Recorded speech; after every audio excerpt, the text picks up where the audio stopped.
मध्यमध्ये मार्क्सवादी कम्युनिस्ट पक्षाचा उमेदवार म्हणून मी निवडणुकीला उभा होतो। गेले 4 महिने हजारो कार्यकर्ते परिश्रम करत आहे। काल मतदान झालं। या मतदानामध्ये कॉम्रेड आडम मास्तर 7-8 हजार मताने कोणत्याही परिस्थितीत निवडून येणार ही काळ्या दगडावरची रेघ आहे। कारण श्रमिकाचा आवाज विधानसभेत जाणं अत्यंत गरजेचं आहे। म्हणून जनतेने नोटाला लाथाडलं, जेवणाला लाथाडलं, गुंडगिरीला टक्कर दिलं, पोलीस दडपशाहीला टक्कर दिलं आणि निर्भयपणे त्यांनी मतदान केलं।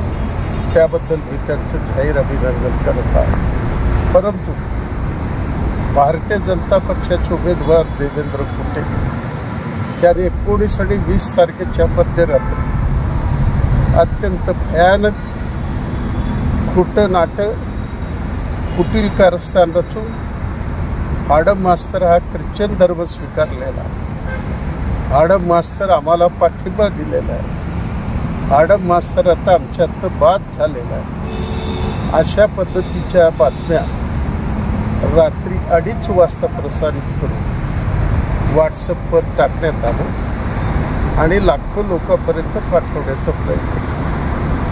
परंतु आमच्या पक्षाचे सेक्रेटरी रमेश शेख, शहर कमिटीचे सभासद ॲडव्होकेट अनिल सावंत, अनिल वासक यांनी ताबडतोबीनं यासंबंधी रात्री 3:30 वाजता निवडणूक निर्णय अधिकाऱ्यांनी तक्रार केली। सकाळी 6 वाजता पोलीस कमिशनरकडे तक्रार केली, 6:30 वाजता जिल्हाधिकाऱ्यांकडे तक्रार केली। परंतु 1 वाजेपर्यंत पोलिसांकडून कोणताही खुलासा झाला नाही। मतदारामध्ये संभ्रम निर्माण करण्याचा आटोकाट प्रयत्न त्याने केला। म्हणून आज जिल्हाधिकाऱ्याला पक्षाच्या वतीनं शिष्टमंडळ भेटण्याकरता आलो। परंतु आज रजेवर असल्यामुळं RDCला आम्ही निवेदन दिलेलं आहे आणि माझी मागणी आहे श्री देवेंद्र कुटे याच्यावर पोलीस कारवाई व्हायला पाहिजे।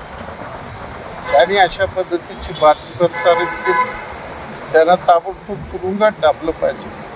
इतकंच नाही, आमची मागणी आहे 1951 लोकप्रतिनिधी कायद्यानुसार देवेंद्र कुटे यांना 6 वर्ष निवडणूक लढण्यास अपात्र करावं, अशा पद्धतीची आम्ही जाहीर मागणी करत आहोत।